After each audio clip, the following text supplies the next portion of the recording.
un citoyen libre, mais là, derrière ces murs, il faut se dire que ça se présente d'une manière tout à fait différente. Toute activité qui se fait en prison, c'est beaucoup de complications, de demandes d'autorisation, de trouver des locaux sécurisés. Enfin, c'est assez compliqué, mais la direction a été tout à fait collaborante à ce niveau-là. Oui. Vous êtes peut-être quelqu'un de très occupé, ayant de hautes responsabilités et très peu de temps libre. Dans ce cas, est-ce possible d'être bouddhiste? Nous avons rencontré quelques personnes à ce sujet. Regardez. Je m'appelle Carlo Lux, je suis l'administrateur délégué et cofondateur du Centre d'études tibétaines, Samye Dzong, Bruxelles, qui a été créé en 1977. J'ai en effet une vie bien remplie, comme je fais à Saint-Gilles des finances, de l'état civil, des travaux publics, de la mobilité, de la propreté, de l'informatique et en plus donc le travail pour la consolidation de Bruxelles comme capitale de l'Europe, donc là c'est pour la région, et en plus le centre d'études tibétaines où on organise quand même pas mal d'activités. Sans avoir la pratique et la philosophie du bouddhisme, je ne serais pas capable de le faire. Je ne dis pas que je fais les choses bien, mais je crois que le bouddhisme et surtout la pratique, la mise en pratique de ce qu'on appelle les 6 paramitas, les perfections, donc la générosité, la patience, la persévérance, l'éthique, la concentration méditative et la sagesse, ça m'aide énormément pour mener à bien mes activités. Le bouddhisme est quelque chose qui est accessible à tout un chacun, qui n'est pas nécessaire de changer de boulot, d'abandonner sa famille ou d'abandonner sa profession, de se retirer seul et d'être, que ce soit un repli sur soi, c'est pas du tout ça. C'est au contraire une ouverture sur la société.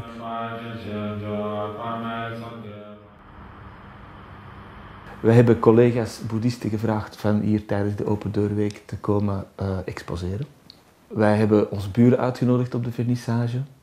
En heel veel mensen nog steeds na al die jaren, die waren heel verwonderd en die zeiden: ah, nu woon ik hier 2 straten verder en er is hier verdorie een boeddhistisch centrum. En ik wist niet dat jullie ook zo waren, net zoals wij. Il n'y a aucune, comme vous le savez dans le bouddhisme, aucune volonté de vouloir convertir les autres. Chacun vit sa vie comme il veut, mais on a toujours mis tout en œuvre pour que ceux et celles qui cherchent cette approche spirituelle qu'est le bouddhisme, de pouvoir y rencontrer les lamas, les moines, les représentants, les enseignants. Et donc le voisinage est laissé en paix. Mais ils savent que même quand ils ont besoin de quelque chose, qu'ils peuvent s'adresser à nous et qu'on n'est pas une communauté qui serait plutôt nuisible pour la vie en commun, au contraire. Je suis présidente du comité de direction du service public fédéral intérieur. Donc avant on appelait ça un ministère. Donc je suis en fait le top manager de ce département, où on a beaucoup plus d'ouverture, je crois, en tant que bouddhiste, et beaucoup plus attention au bien qu'on peut faire à l'égard des gens. Donc c'est-à-dire que la manière d'approcher le travail est relativement différente, dans la mesure où on considère le citoyen d'une autre manière, et on a beaucoup plus de respect, me semble-t-il, aussi des situations humaines et de la manière dont on peut essayer de travailler pour les gens.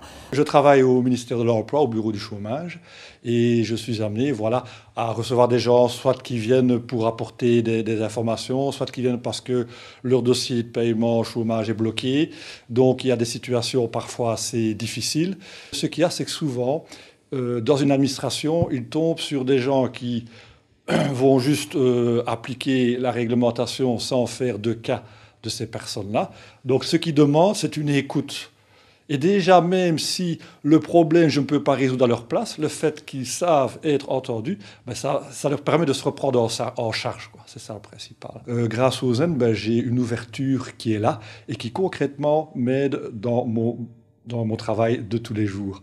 La deuxième chose, à mon sens, qui est très importante, c'est l'approche des collaborateurs, les gens avec lesquels on travaille au quotidien. et où l'approche n'est plus tellement de considérer les gens comme ce qu'on appelait traditionnellement des ressources avec lesquelles on travaille, mais plutôt un potentiel à développer, donc des gens qu'on veut être à la fois efficaces, mais surtout heureux. C'est la même chose au niveau des besoins d'un ministre, au niveau des besoins du citoyen ou de l'État en général. Donc quand on a cette empathie-là, je crois qu'on est bien parti, qu'on fait du bon boulot, tout simplement. La Bourse de Bruxelles, c'est une des plus vieilles institutions financières de Belgique, puisqu'en fait, le mot bourse vient d'une famille qui habitait à Bruges au XVe siècle. C'est en fait une institution qui cote, qui formule un prix donc, pour toute une série de sociétés, à peu près 200 sociétés, et qui brasse bon jour, mauvais jour, entre 400 et 600 millions d'euros de transactions. Quand on dirige une entreprise, on doit être en paix avec soi-même, et qu'on peut très difficilement diriger les gens, les guider, les faire devenir meilleurs tous les jours, sans avoir soi-même une volonté d'amélioration et de développement de l'individu et du groupe. Et j'ai été assez frappé par le fait que le bouddhisme, sans être moi-même donc un adhérent, donne ce message de calme et d'apaisement, de lâcher prise, qui aide, je trouve, à avoir des rapports humains plus ouverts, plus apaisés, moins, on va dire, moins transactionnels, plus confiant. Ik ben een manager. Ik ben een doener. Ik ben iemand die de dingen naar zijn hand zet. Zo ben ik getraind, daar word ik voor betaald. Sinds dat ik meer en meer mediteer, heb ik minder en minder de neiging om dat te shapen, te vormen. Maar meer en meer te zijn.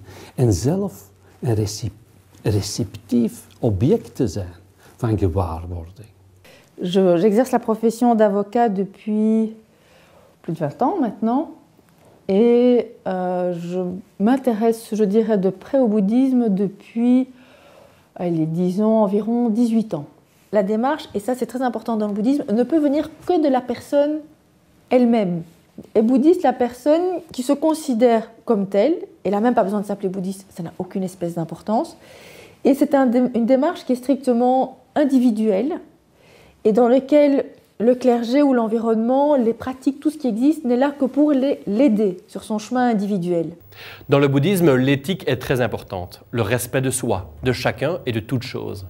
Des choix de chacun, et ça dans tous les domaines, y compris ceux de l'avortement, de l'euthanasie et du traitement des animaux. Ce qui est important dans l'éthique bouddhiste, c'est qu'on donne une plus grande importance à la motivation et à la compréhension de ce que l'on fait. Ou par exemple, par rapport aux questions sur l'avortement ou l'euthanasie, tout est une question de circonstances, tout est une question de motivation, tout est une question de moment. Dans l'avortement, qui est pour l'avortement? En réalité, personne n'est pour l'avortement. Simplement, ça peut apparaître dans certains cas comme une solution qui est peut-être préférable, compte tenu des circonstances, au fait de ne pas le faire. Et l'approche bouddhiste n'est jamais de juger, en tout cas. Donc même si quelqu'un a commis un avortement, l'idée n'est pas du tout de juger cette personne, elle a fait ce qu'elle a pu. Donc, je m'appelle Yvan Beck, j'ai 52 ans maintenant, je suis vétérinaire et je suis les enseignements bouddhistes depuis une quinzaine d'années. Dans le bouddhisme, il n'y a jamais rien de formel. On donne un outil, on dit voilà, essayez-le, voyez, est-ce que ça sonne juste pour vous ou pas? Et puis si ça sonne juste, eh bien oui, on veut aller plus loin.